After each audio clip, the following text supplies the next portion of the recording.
ስሜ ሽመልስ ዘውዴ ይባላል። እድሜ 34፣ ከለሬ ጥቁር ነው።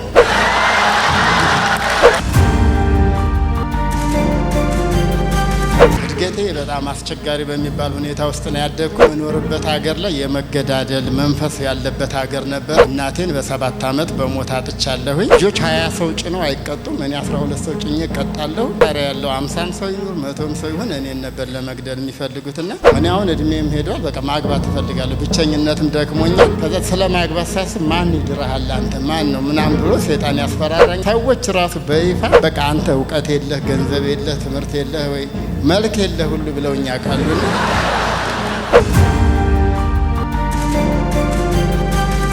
አንድ ቀን እስኪ ልግባና ላያቸው ብዬ ስገባ ፓስተሩንም አላውቀውም፣ ክብረ ሕይወትንም አላውቀው። እሱ የኢየሱስ ሰባኪ አይደለም ምናምን አይነት ነገር ነው የሰማነው። የኢየሱስ ስም የሚል መጽሐፍ ሲወጣ ግን አንድ ትልቅ አደጋ አጋጠመ። የቦይለር ፍንዳታ አጋጥሞ ነበረ።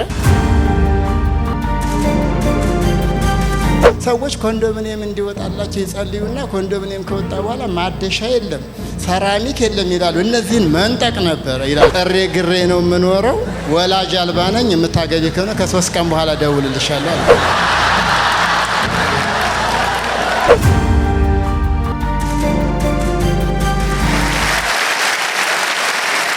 ሻሎም ቅዱሳን እንዴት ናችሁ? ዛሬ እግዚአብሔር ያደረገልኝን ነገር ልነግራችሁ ነው የወጣሁት። በሁለት ከፍዬ ነው የማወራችሁ። እዚህ ቸርች ከመምጣቴ በፊትና እዚህ ከመጣሁ በኋላ የሆነልኝን ነገር እነግራችኋለሁ ማለት ነው። እኔ ያደግኩት ከባድ የሆነ ቦታ ላይ ነው። በመጀመሪያ ግን እዚህ ፊታችሁ እንድቆም የረዳኝን እግዚአብሔርን ማመስገን እፈልጋለሁኝ።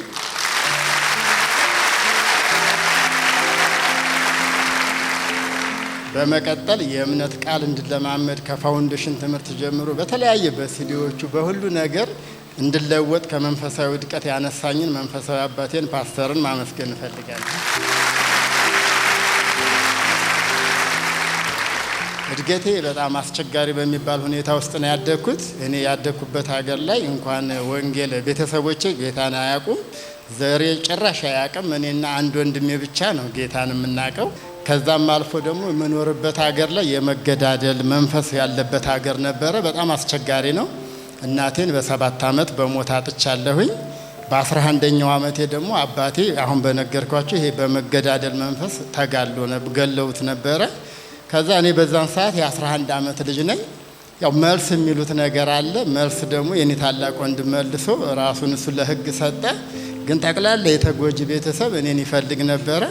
በወቅቱ በአንድ ዘር ውስጥ መሳሪያ ያለው 50 ሰው ይኑር 100 ሰው ይሁን እኔን ነበር ለመግደል የሚፈልጉትና አንድ ቦታ 3 ወር አንድ ቦታ 6 ወር ብዙ ሰው በማይገኝበት ቦታ ላይ እየኖርኩኝ ለ2 ዓመት በጣም አስቸጋሪ ሁኔታ ሳለፍኩኝ። የሚገርመው በዛን ሰዓት ሀገራችን የመንግስት ለውጥ መጥቶ የመሬት ሽግሽግ የሚባል ነበረና ከአንድ ቀበሌ ወደ ሌላ ቀበሌ ቤተሰቦቼ ሄደው ታናሽም ታላቅ እህቶችም መሬት ሲያገኙ እኔ እንኳ በቃ እንደማላልፍ ስለተገመተ መሬት ሁሉ አልተሰጠኝም ነበርና በዛን ሁኔታ ግን እኔ የምኖርበት ቀበሌ ላይ መሬት የምትፈልግ አክስት ነበረችኝ። ለራሷ ጉዳይ ሄዳ እዛ እየተከራከረች አንድ ቀን ልክ እኔ አባት ላይ ሲደርሱ የዘውዴ ልጆች መሬት በሌላ ቦታ ስለተሰጡ መሬቱ ለሌላ ይተላለፍ ሲባል አይ አንድ ልጅ አለ ብላ ተናገረች። በዛ መሰረት ሕጉ ይፈቅድልኝ ስለነበረ የመሬት ባለቤት ተደረግኩኝ። እንደማልሞት ያወቀ እግዚአብሔር አሁን ካርታ በእጄ ሆኖ የምጠቀምበት መሬት የዛሬ 28 ዓመት አካባቢ ተዘጋጀልኝ ማለት ነው። እኔ እንደምሞት በቃ ተወስኖብኛል። ምክንያቱም በቀላሉ 50-60 ልጆች እኔን ይፈልጉኝ ነበረ። እኔን ሊገሉ መጥተው ውሻ ገለው ሄዳ ያውቃሉ፣ ቤት ያቃጥላሉ፣ የማይሆን ነገር ያደርጋሉ። እኔ ሰው በማይሰበሰብበት ቦታ አንዱ ጋር 3 ወር አንዱ ጋር 6 ወር እያልኩኝ እየኖርኩኝ 2 ዓመት እዛ አካባቢ ኖርኩኝ ማለት ነው። ልክ 13 ዓመቴ ላይ ወንድሜ ማረሚያ ቤት የሚያውቀው ሰው ወደኛ አካባቢ መጣን፣ ሸማ የሚሰራ። ከዛ እሱ ሰው በቃ ከስጋት ነፃ በሆነ ቦታ ላይ ማንኛውንም ስራ ሰራላቸዋለሁ፣ ክፍያ አልፈልግም፣ ውሰደኝ ብቻ ከሞት ምድንበት ቦታ ከሆነ የትም ውሰደኝ ብዬ ልጁን አናገርኩት።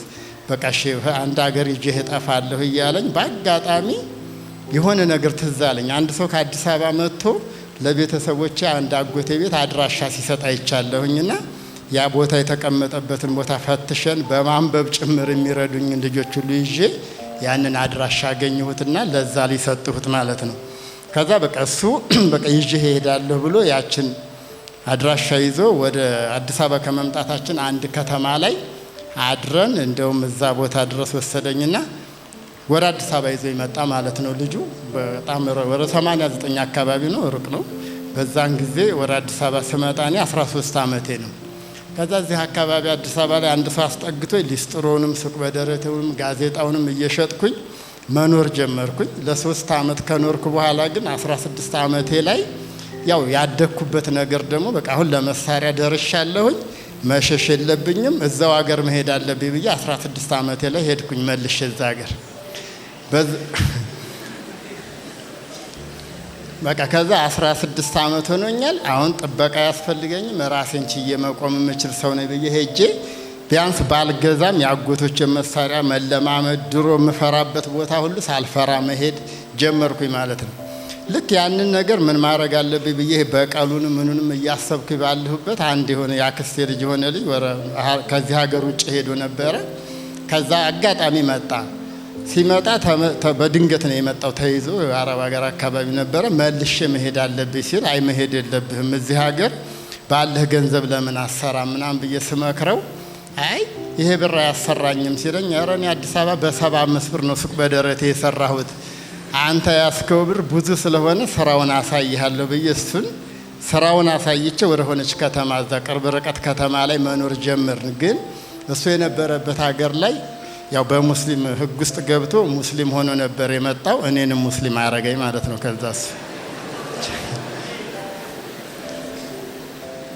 ከዛ በእስልምና ውስጥ 5 ዓመት ኖርኩኝ።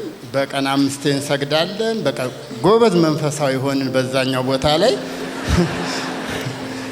ግን ያው ያንን ቢያንስ ግን ይሄ የመግደል የበቀል የምን የሚባለውን አስተሳሰብ ትቻለሁ። በቀን 5 እሰግዳለሁ ምን እላለሁኝና ጎበዝ ነኝ ብዬ ነው የማስበው። በዛ ውስጥ እየተጓዝኩኝ 5 ዓመት ከተጓዝን በኋላ ያው ልጅ ግን መልሶ ይሄ ነገር ተሳስተናል መሰለኝ እንደገና መጽሐፍ ቅዱስ እናጥና።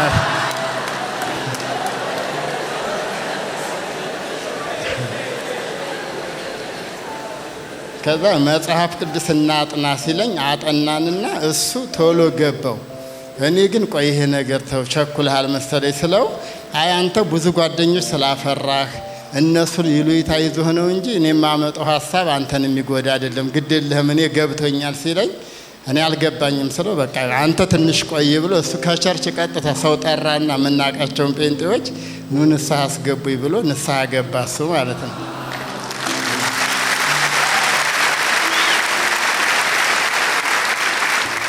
ከዛ በቃ እኔ ትንሽ ከሱ 1 ወር 2 ወር ቆይቶ አሁንም አልገባህም ይሉኝታ ነው ግድ የለህም ገብተዋል ብሎ ሲመክረኝ እሺ በቃ ለኔም ጥራልኝ ብዬ እዛው የምሰራበት ቦታ ጣርቻቸው ራሳቸው ሳስገቡኝ ማለት ነው።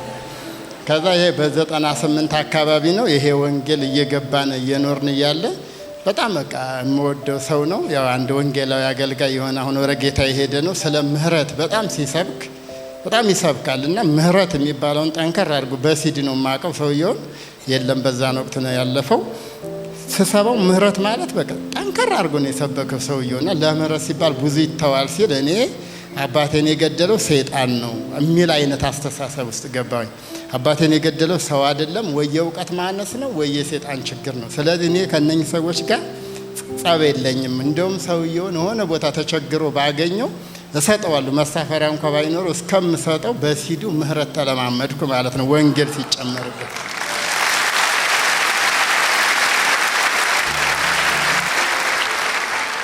ከዛ 2004 ላይ እኔ በልጅነት የዚህ ሀገር 3 ዓመት ኖሬ ስለነበረ መልሶ አዲስ አበባ ፈለኩ መምጣት። አልፎ እመጣለሁ፣ ቸርች ስመጣ ደስ ይለኛል። አዲስ አበባ መምጣት አለብኝ ብዬ 2004 ላይ ብዙ ሳልዘጋጅ ዝም ብዬ መጣሁኝ ወደዚህ ሀገር። የተዘጋጀሁት ነገር የለም። ትንሽ ነገር ብቻ ወንድሞችን አሳምኜ የሆነ ነገር አድርገን እንሰራለን ብዬ እዚህ ሀገር ገብቼ 800 ብር 900 ብር ነው ቤት ኪራይ ተከራይቼ መኖር ጀመርኩኝ። በዛ እየኖርኩኝ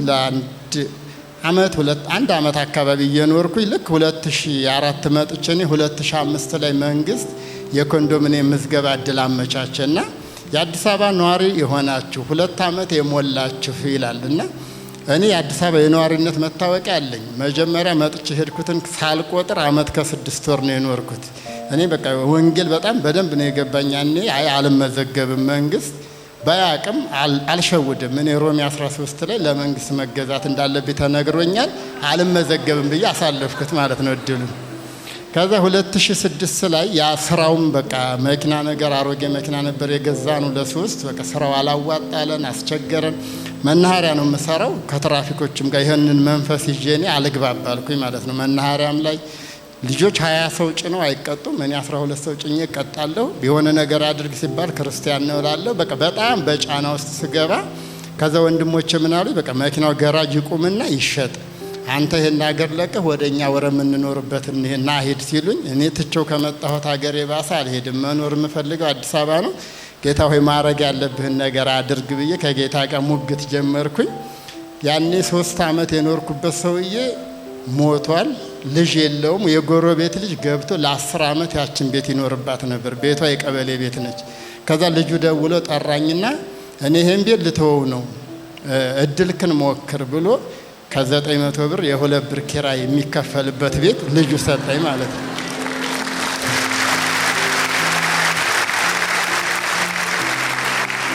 ከዛ በቃ እኔ ከዚህ በኋላ የ2 ብር ኪራይ ውስጥ እየኖርኩኝ አዲስ አበባ መኖር ስለማያቀተኝ ከናንተ ጋር አልሄድም አልኩና መኪናውን ገራጅ አቆሙት።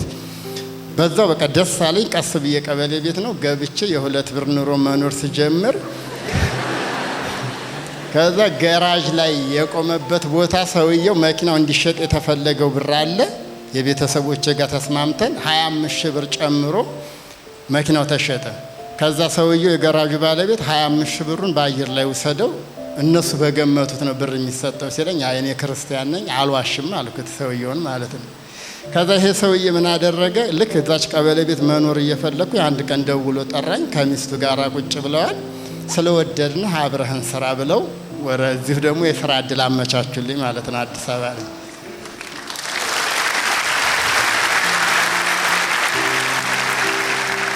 ከዛ ከነሱ ጋር እየኖርኩኝ በቃ 2007 ደረሰ።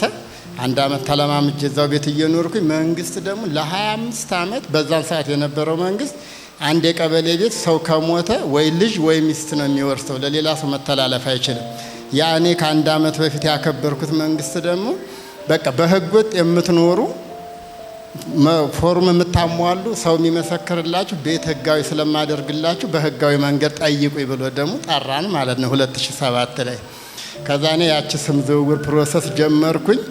እኔ ከዛ እዛ እድሜ ላይ ከዛ ማግባት ፈለኩኝ። ከዛ ስለ ማግባት ሳስብ አጠገቤ ሰው የለም። እንደነገርኳችሁ ከ11 አመት ጀምሬ እንደዚሁ ነው የኖርኩት እዛ መዛመ እያልኩኝ።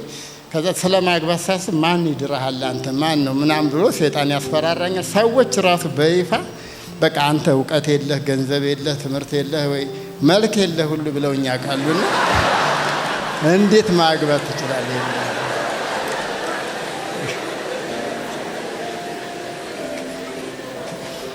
ከዛ እኔ ደግሞ ማግባት እችላለሁ፣ እኔ በጣም ማግባት እችላለሁ ብዬ ራሴን እየተሟገትኩ እችላለሁ ስል ከዛ አንድ ቀን በኢሪፎን እንዲጆሮዬ ላይ አሁን የተዘመረው መዝሙር እሱም ብዬ የምን ጭንቀት ልኑር እንጂ የሚል መዝሙር ተዘመረ። ከዛ እኔ እዛ ላይ ከጌታ ጋር ወራና እኔ ርካሽ ኃጢአቶች አሉ፣ አሁን እነሱ እንደሚሉት አይደለም። እኔ በቃ የሆነ ነገር ማድረግ እችላለሁ፣ ግን አንተም ብዬ ስለሆነ መልክ ያላት ሙያ ያላት ጥሩ ሚስት በአስቸኳይ ስጠኝ ማለት ነው።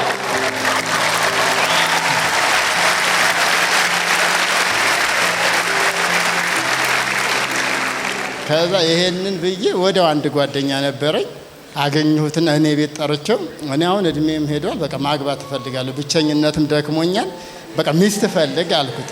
እኔ ከሰው ጋር መግባባት ብዙ አልችልም፣ አንተ ፈልግ አልኩት ልጁ።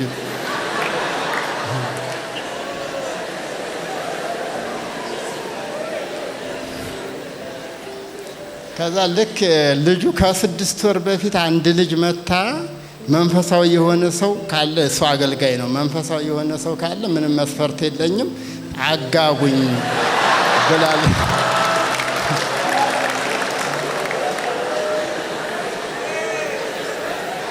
ብላኛለች ሲለኝ አይ የት ነች ስለው ከአዲስ አበባ ውጭ አለኝ። አይ እኔ የአዲስ አበባ ኑሮ የለመዱት ነው።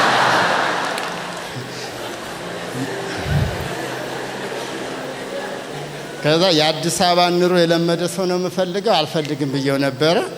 ከዛ በኋላ ግን አንድ ቀን ከተወሰነ ጊዜ በኋላ እኔው ቤት አድሮ እንዲቆርስ ምናምን እየሰራው ስማ ያልኩትና ልጁን ያቺ ልጅ አገባች እንዴ አልኩት።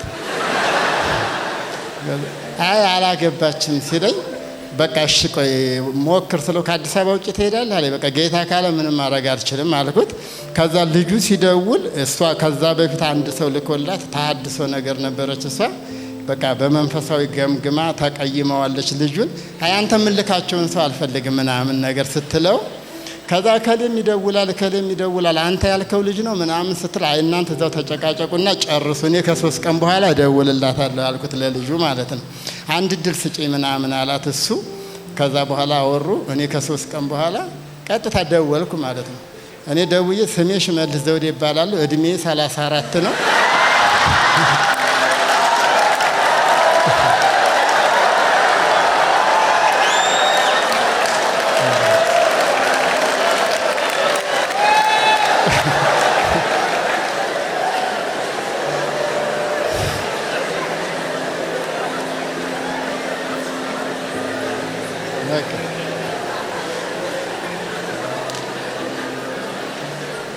ከዛ እድሜ 34 ነው ከለሬ ጥቁር ነው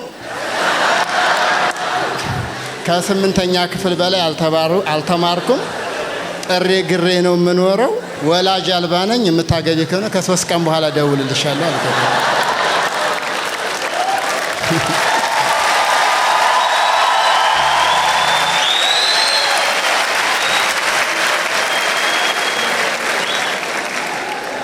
ከዛ ከ3 ቀን በኋላ ደወልኩላት። አገሯ የት ነው? በቃ ያው ተናገር ተብያለሁ። ችግር ደሴ ነው 401 ኪሎ ሜትር ወረ ኋላ ማለት ነው ከአዲስ አበባ 401 ኪሎ ሜትር ነው። ከዛ በቃ መሄድ እንዳለብኝ ወሰንኩኝ። ከቸርች ያገባ ያላገባ ከቀበሌ ያላገባ ይዤ በቃ ሄድኩኝ ማለት ነው ፓስፖርት። ከዛ እንደሄድኩኝ በቃ አልጋ ያጅልኝ እኔ ሰው ሀገር ሰው ነኝ በቃ አልጋ ያጅልኝ ብያታለሁ። አገሩንም አላውቀው አንድ ቀን ብቻ በማለት ሄጃለሁ ከ10 ዓመት በፊት። አንድ ሆቴል ውስጥ ሆነን የት ነሽ ምንድነው የለበስከው እኔ ጥቁር ቦርሳ ይዣለሁ ምን ይዣለሁ ብዬ በግድ ተፈላልገን ተገናኘን።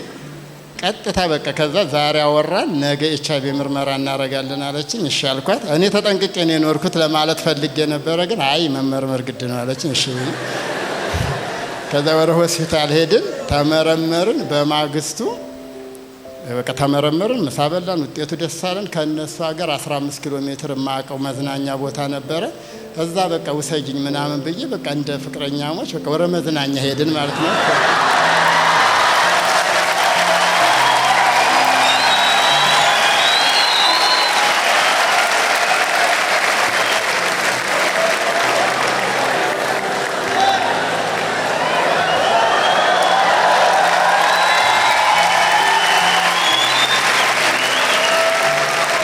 ከዛ በቃ እዚህ ደርሰን ስንመለስ እዛው ሆቴል ነው። ቤተሰብ ካለሽ አምጪ እኔ ቤተሰብ የለኝም። እሷ ደግሞ በዛን ሰዓት የማታ ተማሪ ነች።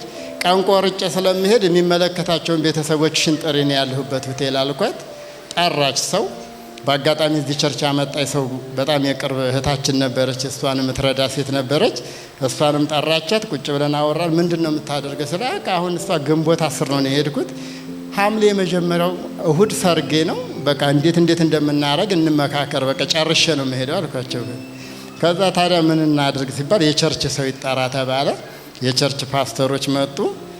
እኛ እንድናጋባ ከፈለክ 3 ወርና ከቤተ ክርስቲያን የድጋፍ ደብዳቤ ማምጣት አለብህ በቃ ሲለኝ አይ ትምህርቱን አስተምረን በቤት ትድረናለህ በቃ 3 ወር መጠበቅኛ አንችልም ጊዜ የለኝም እኔ ሩቅ ሀገር ነኝ አልኩት። በቃ ወስኛለሁ ማግባት በቃ ትምህርቱን አስተምርሃለሁ አሁን አስጀምርሃለሁ በመሃል ደግሞ ትመጣለህ ትማራለህ በቤት እንድርሃለን ብሎ በቤት ዳረን ማለት ነው።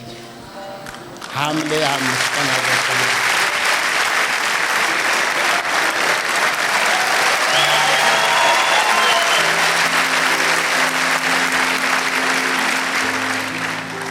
ከዛ ሐምሌ 5 ቀን ተጋብተን ወደ አዲስ አበባ ይጃት መጣሁኝ መኖር ጀመርኩኝ። ያም የቀበሌ ቤት ስም ዞረ። በቃ አሁን ሐምሌ 5 ደግሞ 9ኛ ዓመታችንን አክብረናል።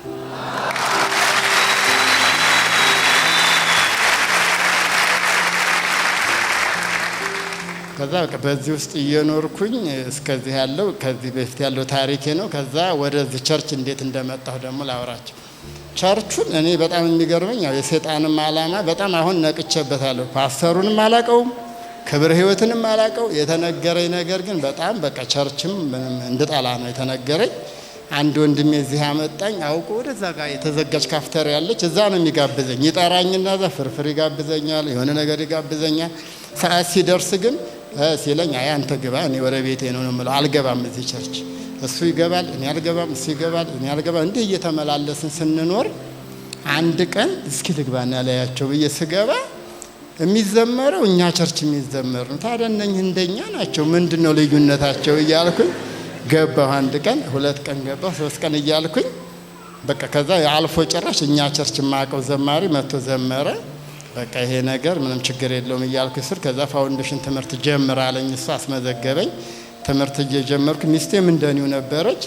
እሱ የኢየሱስ ሰባኪ አይደለም ምናምን አይነት ነገር ነው የሰማነው አንዳንድ ነገር። ከዛ የኢየሱስ ስም የሚል መጽሐፍ ሲወጣ ይሄንን ቀጥታ አንብቢ ከመስበክ አልፎ ስሙን ጽፎታል፣ ቀጣይ ሳምንት መዘገቢያለሽ አልኳት።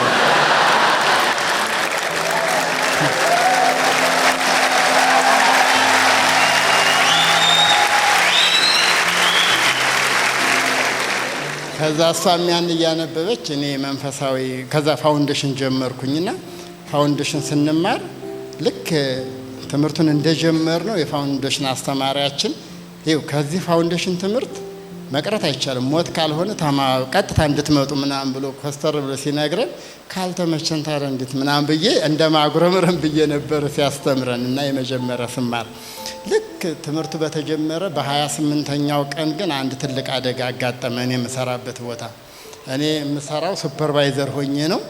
እዛ አንድ ድርጅት ውስጥ ያው አደጋውን ሰምታችሁታል፣ አብዛኛው በሚዲያ የተላለፈ ነገር ነው። የቦይለር ፍንዳታ አጋጥሞ ነበረ።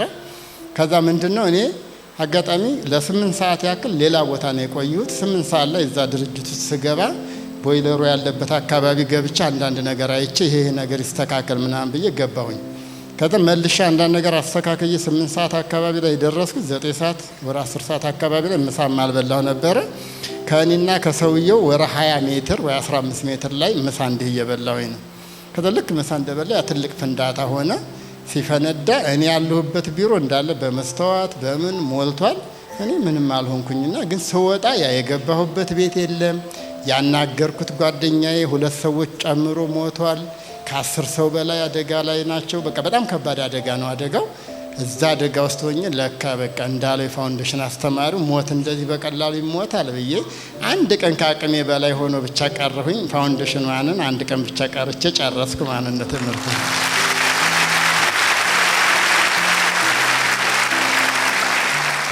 ከዛ በዚህ ውስጥ እያለሁ ደግሞ ምንድነው ያ የምኖርበት የቀበሌ ቤት ለልማት መፍረስ ነበረበት። እኔ አልተዘጋጀሁም። ቤቱ ፈረሰ። መንግስት አንዳንድ የሆነ እቃ ማጓጓዣ ምናምን ብቻ ብር ሰጠንና ሌላ ቦታ ተከራይተን እንድንኖር ቤቱ ፈረሰ።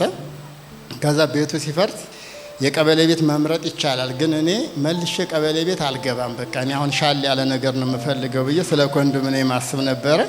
ከ7 ዓመት በፊት ደግሞ የሚስቴን ዘመን ልንጠይቅ ሄደን እዛ ቦታ እኛ ኮንዶሚኒየም በሙሉ አዲስ አበባ ውስጥ አለ፣ የምንፈልገው ግን እዚህ ጋር ነው። እዚህ ኮንዶሚኒየም እንዲወጣልን ብለን በጣም ነው በጉጉት የምንጠብቀው ኮንዶሚኒየሙን። ከዛ ያ ኮንዶሚኒየም ወጣ። የገንዘብ ዝግጅት እኛ ጋር የለም፣ ግን ምን መረጥኩት እኔ ዝም ብዬ ኮንዶሚኒየም።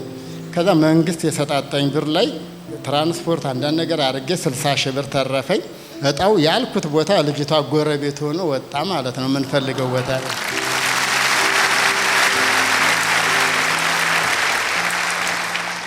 ከዛ በኋላ አንድ ሙስሊም የሆነ ጓደኛ አለኝ። ምንም የማላውቀው ልጅ ነው ማለት በርቀት ነው የምንተዋወቀው። ሄጄ የምፈልገው ቦታ ላይ ኮንዶሚኒየሙ ወጥቷል፣ ግን ክፍያው ትንሽ ከብዶኛል ስለው ካሬውን ስናባዛው የ100 ሺህ ብር ክፍያ ነው። ስንት ብር አለ ሲለኝ 60 ሺህ ብር አልኩት።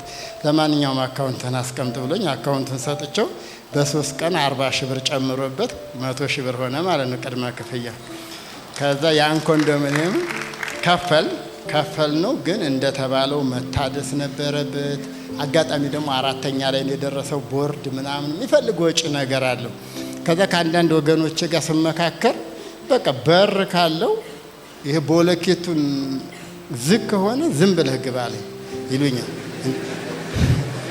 ደግሞ ቤት አግኝተህ ነው ይሉኛል። ከዛ እኔ ደግሞ እዚህ ቸርች አዲስ እንደመጣሁ ነውና ገና እንደመጣሁ ነው የዛሬ 1 ዓመት ይሆናል መሰል ፓስተር ኤክሰለንት ንጹህ እንደው ሙዚቀኞች ነው እንዳልኳችሁ ካለበሳችሁ ምናምን እያለ ፓስተር ይቆጣል። በቃ ንጽህና ኤክሰለንት የሆነ ነገር ነው የሚያወራውና ሰውየው በቃ በዚህ መንገድ ከገባ ግባ አለበለዚያ እኔ አያገባኝም ሲለኝ እኔ የፓስተር ተማሪ ሆኜ ቻክ ባልተደረገ ቦርድ በሌለው አፈር ላይ አልገባም ማለት ነው።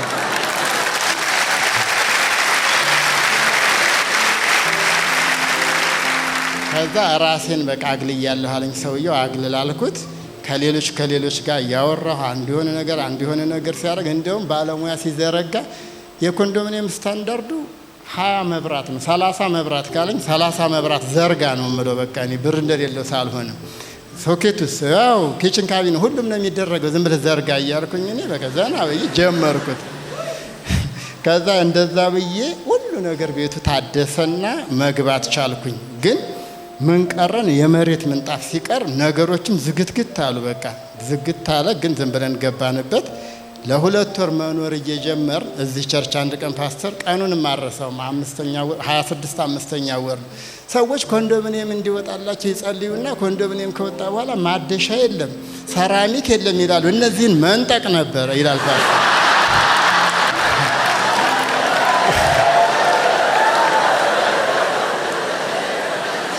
ከዛ ይሄን እያለ ፓስተር ላጉረመርም አልኩኝና አይ ፓስተር ደግሞ ሁሉ ነገር እንደራስ ይመስላል። እርሱ ደግሞ አንድ ነገር ተዛለ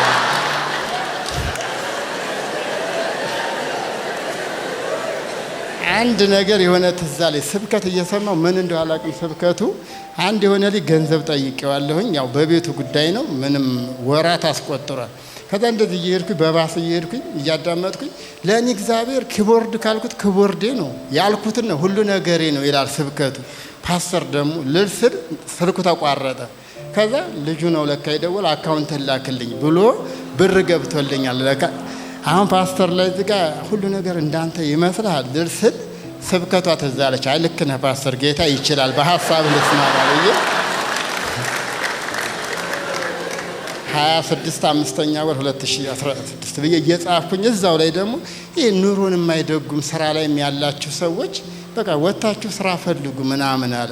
ልክ ነህ ፓስተር እኔ የምንሰራው ስራ ቤት አይመራም ቆይ ብዬ ያንንም ቀኑን ጻፍ አረኩኝና 26 ብዬ ጻፍኩኝ ሁሉንም ነገር። ከዛ ልክ በ4 ምናምን ደሞዝ ይገባል ወር ሆነ የነበረ በቃ በነገረኝ በሳምንቱ ለሰውየው ቤተሰብ ነው ሰውየው ዋትስአፕ ላይ ጻፍኩለት። እኔ ስራውን ላቆመው ነው ይሄንን ዛሬ ነው የሚሰማው በመሪት እንዳቆምኩኝ አልነገርኩትም አለዚሁ ማለት ነው። ግን ስራውን አቆማለሁኝ። የምትፈልገኝ ከሆነ 1 ወር ቆያለሁ፣ የማትፈልገኝ ከሆነ ደግሞ ዛሬ ወጥቻለሁ መልሱን አሳውቀኝ አልኩት። መልእክቱን አይቶታል። መልስ እየሰጠኝ አይደለም። ቆይ ምናልባት ስራ በዝቶበት ከሆነ ብዬ በፋብሪካው አካባቢ እስከ 6 ሰዓት መዞር ጀመርኩኝ። አይደውልም፣ አልጠራኝም። ከዚያ ደውዬ ምን አስበህ ነው ስለው በቃ ምንም አንደራደርም ወስነሃል፣ በቃ የውሳኔህን ቀጥል አለኝ። እሺ በቃ ወስኛለሁ ብዬ ልክ ስራ ዛሬ አቆምኩኝ። በማግስቱ ማቃት ጓደኛዬ ባዛር ነበራትና ባዛር ላይ እንድታግዘኝ ትኬት አካባቢ ሌቦች አሉ ምናምን ብላኝ እሷን ላግዛት ሄድኩኝ። 3 ቀን 4 ቀን እያገዝኳት 2 ወር ፋብሪካ የሚሰጠኝም ብር እሷ በ4 ቀን ሰጠችኝ። እንዴ ለካ ፓስተር ያለው እውነት ነው። የዛው ላይ ደግሞ ገና እሷ ቤት እየተመላለስኩኝ አንድ ስልክ ከአሜሪካን ሀገር ተደወለልኝ ከሩቅ ሀገር። ሄሎ ስለው ስራ እንዴት ነው? አይ ስራውን አቁሜዋለሁ። ምን እየሰራህ ነው? ምንም አልሰራም አሁን ለጊዜው ስለው እኔ ኢትዮጵያ ውስጥ ብዙ ነገር ተጎድቻለሁ። ከማንም ጋር መስራት አሁን ፍላጎት የለኝም። ግን አንተ ይሆናል የምትለው ስራ ካለ አጥና፣ ለአንተ ስራ ልናመቻችልህ ከባለቤቴ ጋር ቁጭ ብለን እያወራን የደወልክልህ አልኩት። አሁን እዚህ ጋር ቢኖር አላቀውም። ጓደኛ ነው። አንድ ቀን አይቼዋለሁ አላቀውም በመልክ ማለት ነው። ቢኖር ዝም ብዬ ወንድሙ ጥቁር ነው እንደሱ አይነት ሳይሆን አይቀርም የሚል ስል ነው ያለው እንጂ አላቀውም። የሩቅ ሀገር ሰው ነው። ከዛ እኔ በጣም ደስ አለኝ። በቃ ይሄ ነገር በቃ ለእኔ ጌታ እስከ አሜሪካን ድረስ ሰው ካስነሳ ስራ እንኳ ባላገኝ መረበሽ የለብኝም። የፓስተር ያለው ነገር ተሳክቷል ብዬ ዘና ብዬ ልጅቷ ባዛር ገንዘብ ስለሰጠችኝ ሰው ልጠይቅ ከዚህ ከተማ ውጭ ወደ 100 ኪሎ ሜትር ራቅ ብዬ ሄድኩኝ። ከዛ በሄድኩ በሁለተኛው ቀኔ ደወለልኛው ሰውዬ። የት ነው ያለኸው? ከከተማ ውጭ። ለምን ሄደ? ዘመን ልጠይቅ ነው። ቤትህ ምን ቀራት አለኝ። የመሬት ላስቲክ ይቀራታል አልኩት። ስማ አለኝ። መቼ ትመለሳለህ? ዓርብ እመለሳለሁ ወይ ቅዳሜ ስለው በቀጣይ 3 ቀን ውስጥ አለኝ የሲሚንቶውን የሰራሚኩን የባለሙያውን ሂሳብ አውጣና አካውንተን አብረህ ላክልኝ እስክትመለስ ብሩ አካውንት ላይ ይገባል። ሙሉ ቤቱን ሰራሚክ አድርገዋል። ያ ሰውዬ ማለት ነው።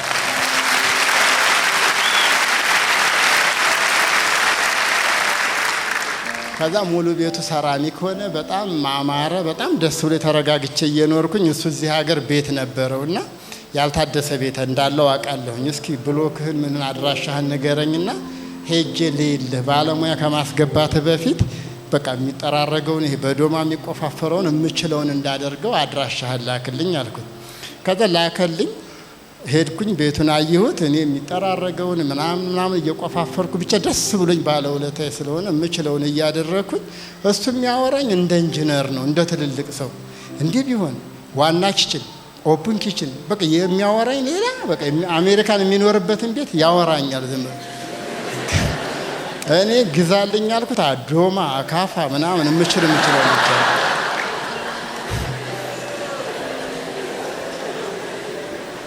ከዛ የብልጽግና ቁልፎችን ደግሞ እንማር ነበር።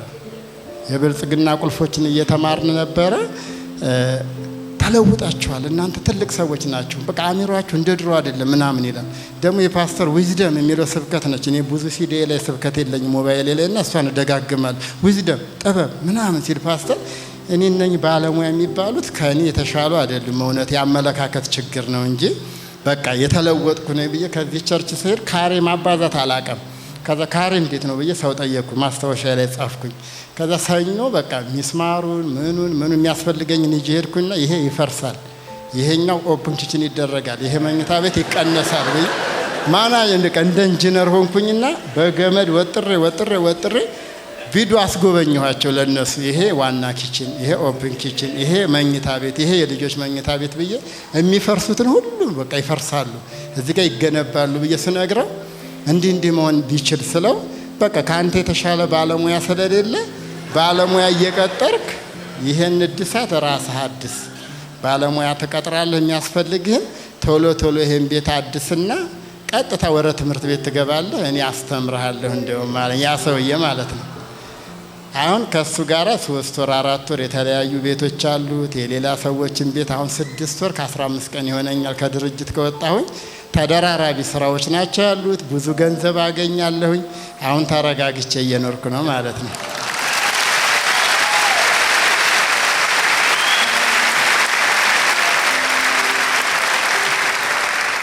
ከዛ ደግሞ ያው በቅደም ተከተል ላስቀምጠው ብዬ ነው። መጨረሻ ላይ ደግሞ አንድ ትልቅ ነገር የሆነው ነገር ምንድን ነው? እኛ የቀበሌ ቤት ውስጥ ስንኖር በጣም ቤቷ 10 ካሬ የማትሞላ የማትበልጥ ቤት ነች። በኮረና ሰዓት ልጅ ወልደን ነበረ። ልጁ ማህበራዊ ነገር ግንኙነትም ምንም በቃ በጣም በችግር ውስጥ ነው። ምንም እኔና እሷን ብቻ እያወቀ 3 ዓመት ኖረ። ከዛ ወደዚህ ስንመጣ ትንሽ ሰው ለመደልን ከሰዎች ጋር ግን ንግግር የሚባል ነገር ምንም ቃል አላወጣለ ማለት ነው። 4 ዓመት እየሞላው ነው። በዛን ሰዓት የዛሬ 3 ወር አካባቢ እዚህ ወረፋ ደርሶ ተጸለየለት። አሁን ቀላል አማርኛዎች እያወራ አባባ እማማ እያለ አሁን እየተስተካከለ ነው።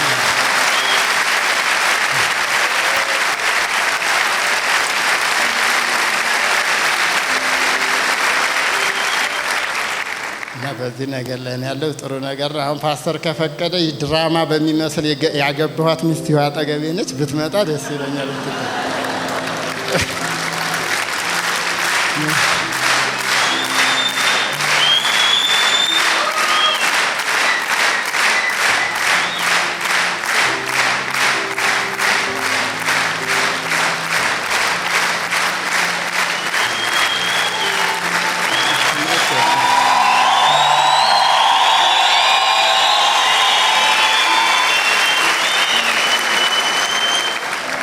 እንደዚህ ነው።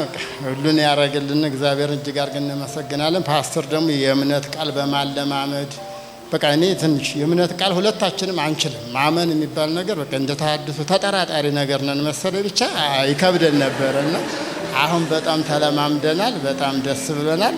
ጥሩ ነገር ሆኖልናል። ፓስተርን እጅግ አድርገን እናመሰግናለን ማለት ነው።